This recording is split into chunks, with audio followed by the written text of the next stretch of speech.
Muy bien, ahora sí vamos a iniciar el primer bloque denominado Orientaciones para la Evaluación Diagnóstica y tenemos el agrado de dar el pase a Pilar Butrón. Adelante, Pilar. Muchísimas gracias, Julio. Hoy día, como ya habíamos adelantado un poco, vamos a seguir conversando sobre la evaluación diagnóstica y sobre todo, o poniendo un énfasis en la evaluación diagnóstica inicial. Les voy a compartir ahora la presentación que tengo. Como ustedes ven, su título es Evaluar para planificar, porque todo lo que vamos a mirar ahora juntos es justamente esta relación estrecha entre la evaluación y la planificación. Ahora, aunque ahora nos vamos a centrar en este aspecto particular, en este momento particular de planificar y cómo la evaluación entra a tallar ahí, es muy importante dar este marco súper claro de cómo la evaluación no es que aparece en algunos momentos y en otros no, sino la evaluación es ese aspecto clave que acompaña todo el proceso de aprendizaje. Es decir, entra a tallar en la planificación. Yo no puedo planificar sin evaluar. Yo no puedo ayudar a mi estudiante en su proceso de aprendizaje si es que no evalúo, porque es la única forma en la que yo tengo de recoger información.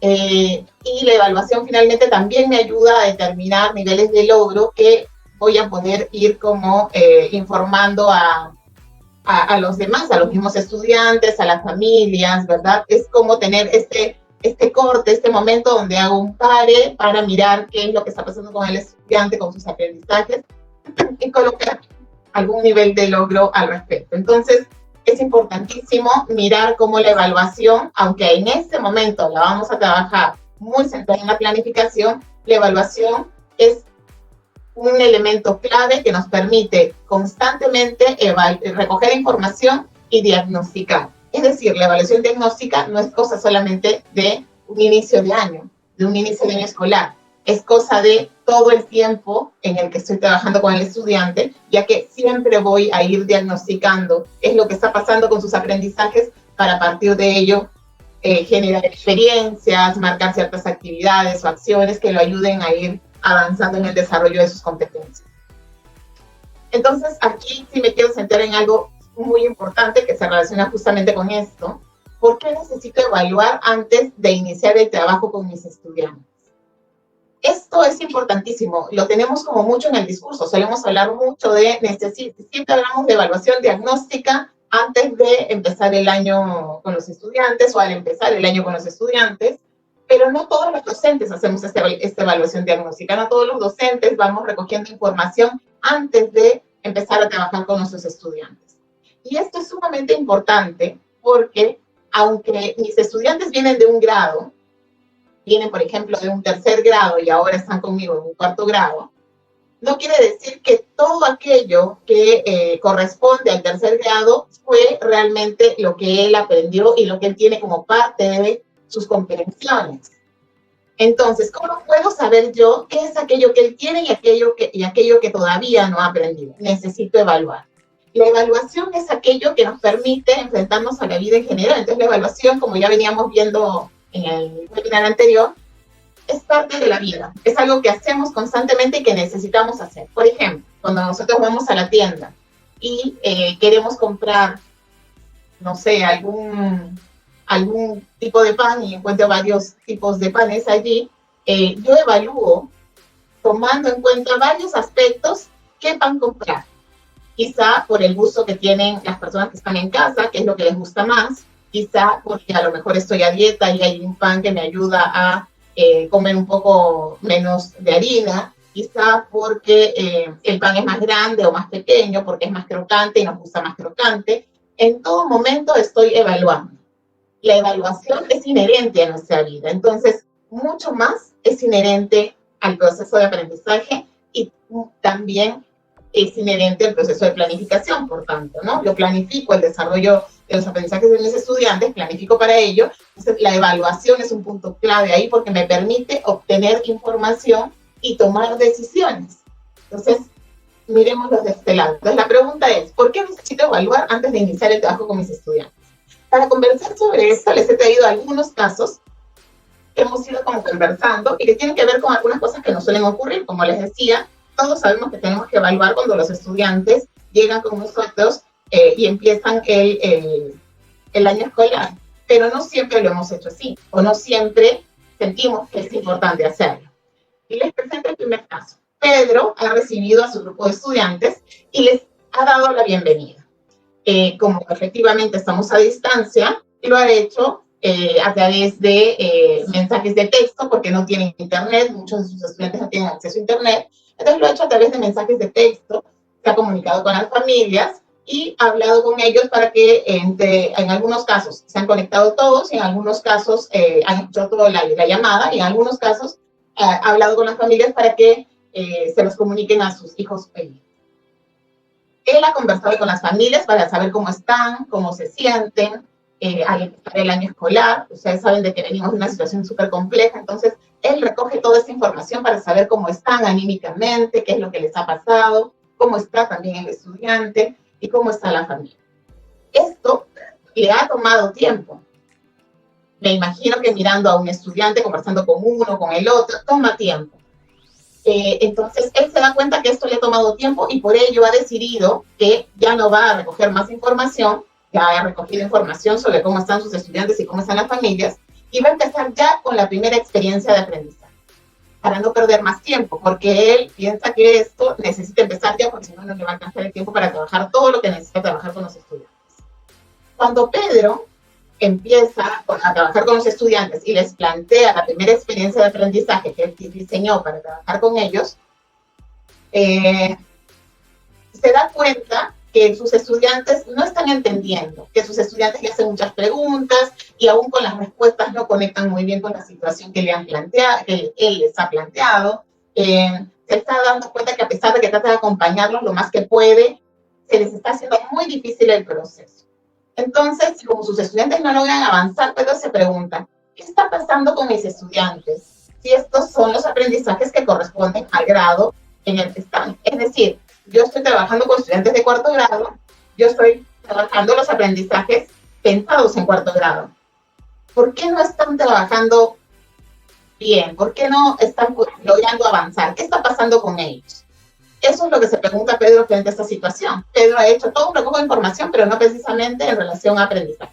Un buen recojo de información sobre cómo están los estudiantes, cómo se sienten las familias, los estudiantes, pero no llegó a hacer este recojo de información sobre sus aprendizajes porque sintió que iba a perder tiempo. Pero ahora, frente a la situación en la que está, él debe retroceder y pensar, creo que necesitaba recoger información sobre en qué estaban mis estudiantes, qué lograban hacer y qué todavía no lograban hacer, para a partir de ello poder trabajar con mis estudiantes. Y efectivamente, no es que le voy a plantear experiencias que sean chatas, al contrario, le voy a plantear experiencias que sean retadoras, pero que sean alcanzables, que conecten con sus aprendizajes previos.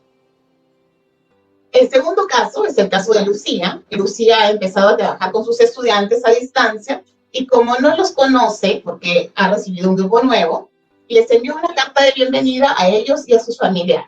Un bonito gesto, ¿verdad? Dándoles la bienvenida. En la carta, además de darles la bienvenida, también les comentó que iniciarán las clases con unas pruebas escritas para todas las áreas. Cuando llegaron las pruebas enviadas por la profesora, por Lucía, a los estudiantes y a sus familias, los estudiantes pasaron muchas horas del día respondiendo las preguntas, haciendo todo lo que se les había planteado, y después de 15 días, Lucía ya tiene todas las pruebas resueltas, tiene toda la información que quería recoger, pero los estudiantes están sumamente agotados y hasta asustados, porque piensan que como han sido una serie de exámenes los que han hecho y de pruebas, piensan que eso va a quedar en una nota. Entonces están pensando, ¿tendré una nota aprobatoria o no la tendré? Entonces están centrados en eso y están agotados y asustados. Después de mucho trabajar, Lucía logró corregir todas las pruebas y observar la información que obtuvo sobre ellas. Pero se dio cuenta que había información similar en el portafolio que ella no había logrado observar y que los estudiantes habían enviado, le habían enviado a ella por internet, por medio del WhatsApp, en fin. Se da cuenta que había información similar y que había información en el CIAGIE que también daba información similar. Entonces, Lucía ahora definitivamente está agotada, sus estudiantes también, y hay información con la que no cuenta. O sea, cuenta con información que ya tenía en el portafolio, en la carpeta de recuperación, en el CIAGIE, pero a pesar de la información que recogió, hay información que es clave y que no recogió, porque como no había comparado la información previa entre el portafolio, la carpeta, el CIAGIE y lo que ella pensaba recoger en relación a las competencias, ahora tiene información muy similar, pero hay información que le falta.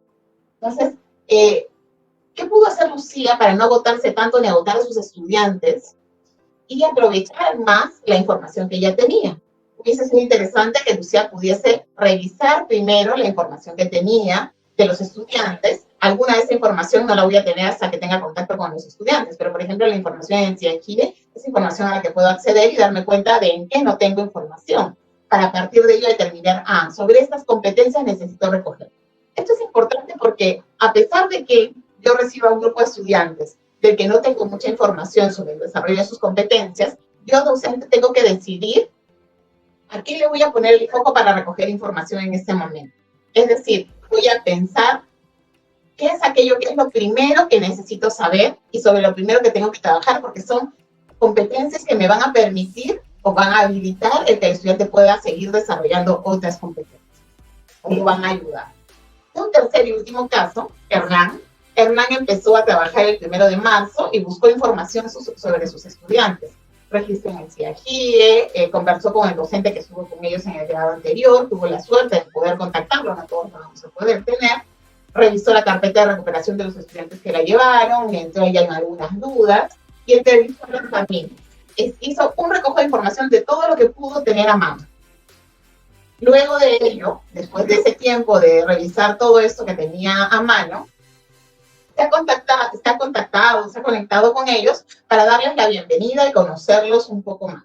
Además, les ha planteado algunas situaciones significativas para ver qué nivel de desarrollo de las competencias tienen. Es decir, como ella sabe sobre qué cosa tiene información, lo que está haciendo es ir sobre ciertas competencias que no tiene información. Entonces, plantea ciertas situaciones que son significativas, que no son la idea, no le dan al estudiante la idea de que está haciendo exámenes y pruebas que podrían funcionarlo, sino les plantea alguna situación interesante y ve cómo frente a eso los estudiantes van reaccionando y qué van haciendo. En algunos casos tiene acceso a la información porque se le envían por internet, en algunos casos es complejo, entonces llama por teléfono a algunos, conversando, recoge alguna información. En algunos casos también envía mensajes de texto y les pide responder a ellos para tener un poco de información sobre también cómo están escribiendo, qué es lo que están pensando, qué es lo que saben o no saben hacer.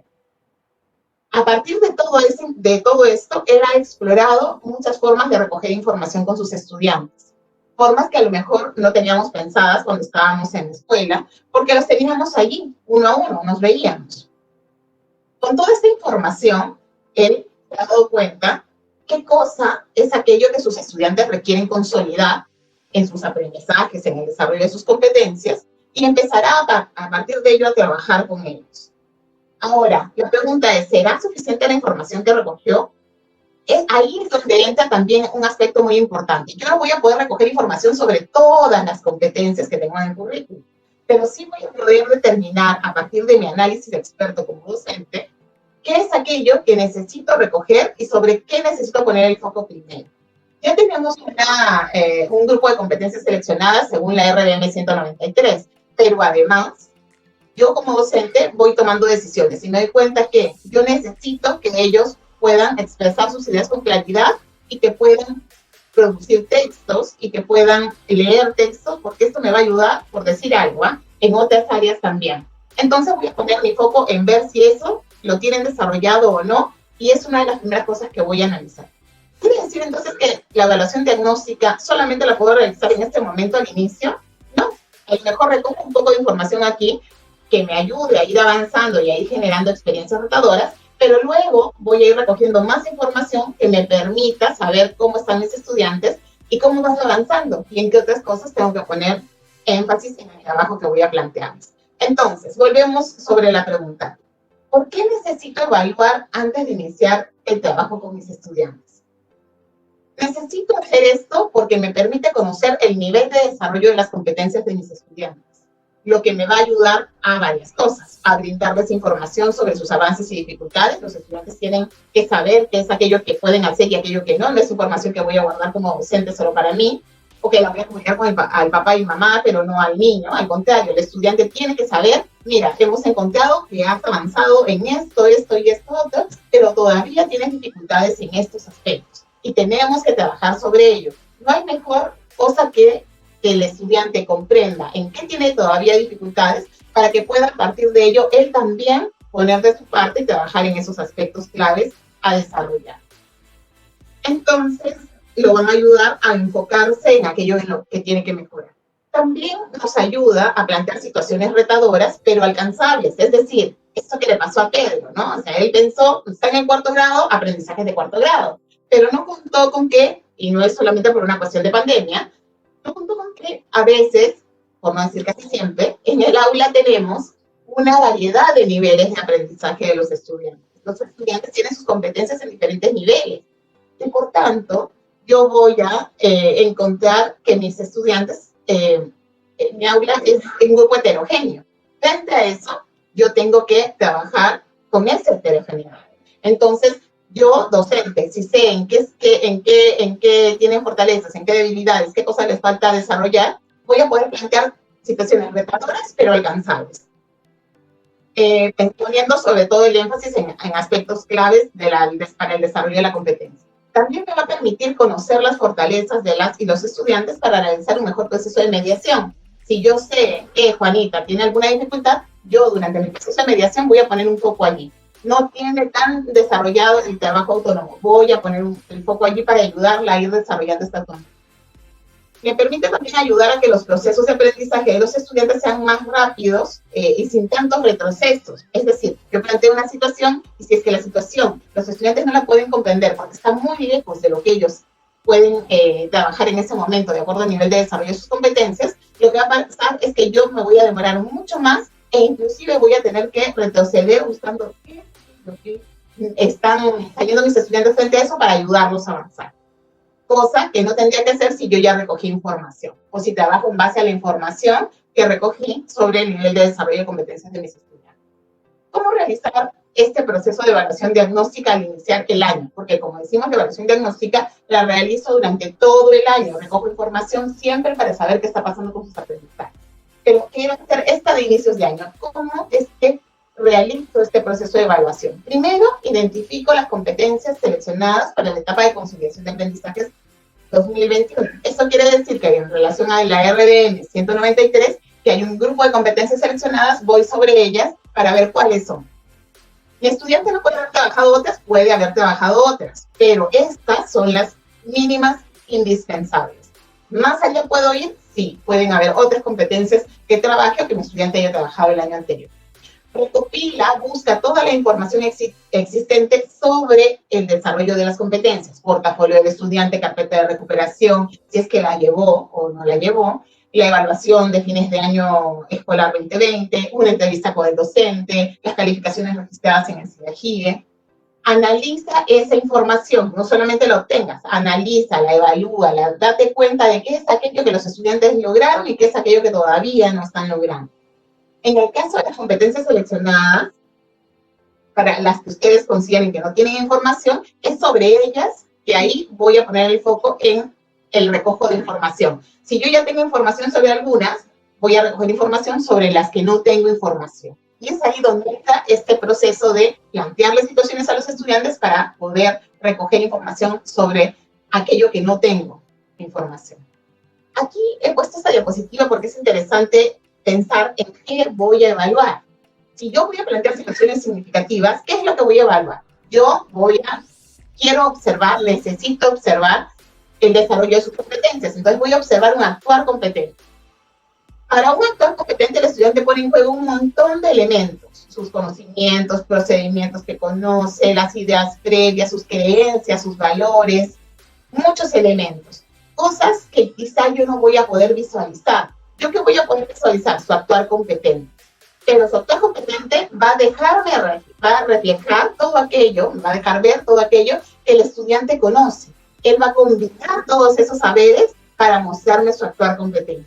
Entonces, yo me voy a centrar no en separar o desmenuzar el conocimiento chiquitito con el procedimiento, por separado, no, yo necesito ver un actor competente y cómo usa él eso frente a una situación significativa que le genera un reto, que es un problema porque no sabe cómo resolver. Entonces, importante, ¿qué evalúo? Evalúo los niveles de desarrollo de la competencia. Para eso observo los estándares y, claro, tomo como referente el nivel del estándar que está más cercano al grado en el que esté el estudiante. Pero no quiere decir que es el único que voy a mirar. Voy a mirar el estándar que está por debajo y el que está por encima, porque es muy posible que tenga estudiantes que tengan aprendizajes por debajo del nivel o por encima del nivel, o aprendizajes que están en el nivel.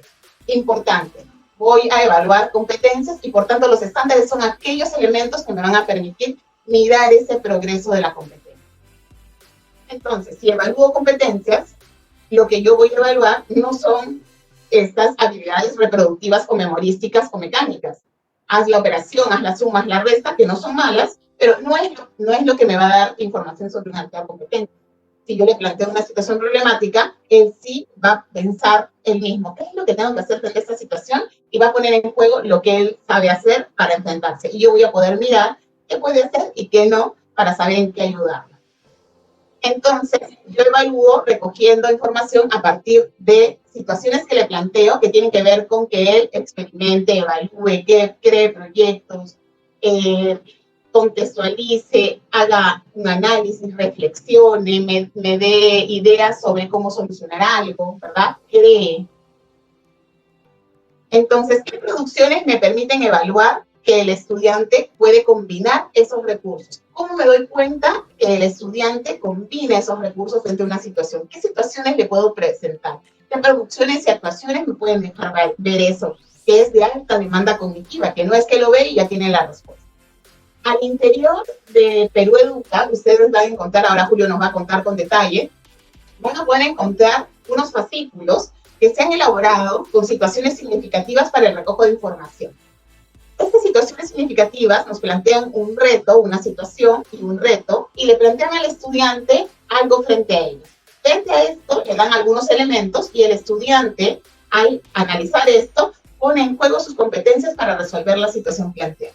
Por ejemplo, aquí tenemos una. ¿En mi colegio toleramos el bullying? Se pregunta.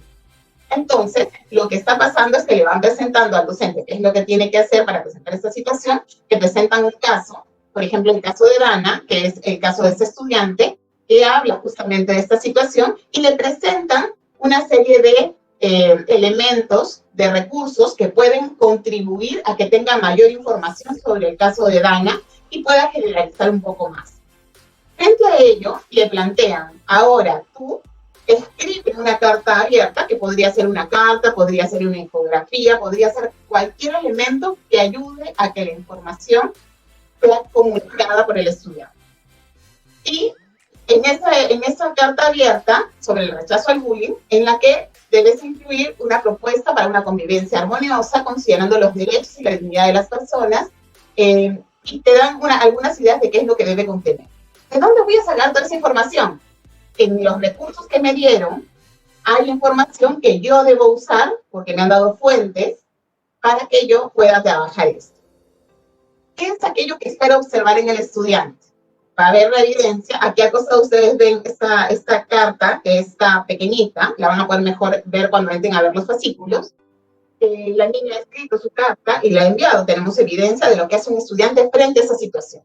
La carta abierta del estudiante a la comunidad educativa, en esa carta esperamos observar cómo argumenta su posición contra el bullying, basándose en los valores que él o ella misma tiene. También habla de los aspectos que lo hacen único a él y a otras personas, así como tiene en cuenta los principios universales. ¿De dónde sacó esta información? De esas fuentes que también le hemos planteado o le hemos citado para que él pueda utilizar. Sustenta la importancia del diálogo y la mediación como mecanismo para resolver conflictos y prevenir situaciones de violencia.